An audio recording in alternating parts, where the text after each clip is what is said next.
A plea to build up and not tear down, to be stronger together. The Prime Minister's solemn advice that ironically came as another family here in the capital grieves the loss of a loved one who tragically took his own life last evening. Another story of despair and regret, but one the nation's leader seeks to replace with hope and encouragement. Our Devontae Hanna picks up the story from here. Devontae? Makushla, increasing cases of apparent suicides, homicides, and other violent crimes, an increasing burden for many seemingly worried about the impact of societal pressures and economic instability. And Prime Minister the Honorable Philip Davis is no exception, to the point that last night he made a resounding call for unity. The time has come for us to stand together, not just in crisis, but in everyday life. Look at the person beside us, not as PLP, not as FNM, not as someone from this constituency or that one, but as a brother, a sister, a fellow Bahamian with hopes and dreams just like ours. On the listening end of those words, the Congregation of the Church of God of Prophecy's 98th Biennial National Convention held under the theme, The Homecoming, One Faith, One Family, One Future. Pray for a young man who is struggling. Speak life in the young woman who is lost. Reach out to someone who needs guidance. And above all, let us start seeing ourselves in each other. Not as strangers, not as enemies, but as family.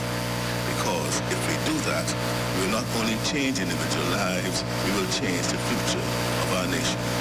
That fight, that more urgent, considering just minutes later, around 9 p.m., police say a 46-year-old man was found hanging in a bedroom in his Royal Palm Street home.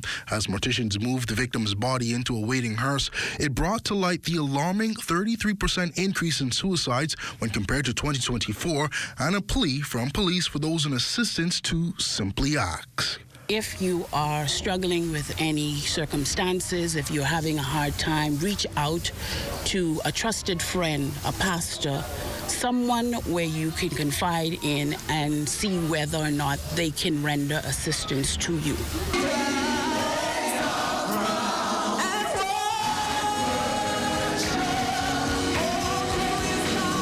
Meantime, while the country has so far seen a drop in homicides this year, the nation's chief says he's not minded to celebrate, as one life lost is simply too many. Behind every statistic is a mother who prayed over her son, a father who worked to give him a better life, a community that had hopes for his future. Now, as mentioned by Prime Minister Davis, the focus is now on the future, how society can help guide youth away from the paths of self-destruction and violence. Authorities tonight are urging anyone struggling with mental health challenges to reach out to available support networks and seek professional help. Now, if you know anyone who displays suicidal tendencies, be there and listen without judgment. Help them, keep them safe, and of course, help them to connect with the relevant channels to provide assistance, and then follow up with them by staying in touch. Makushla?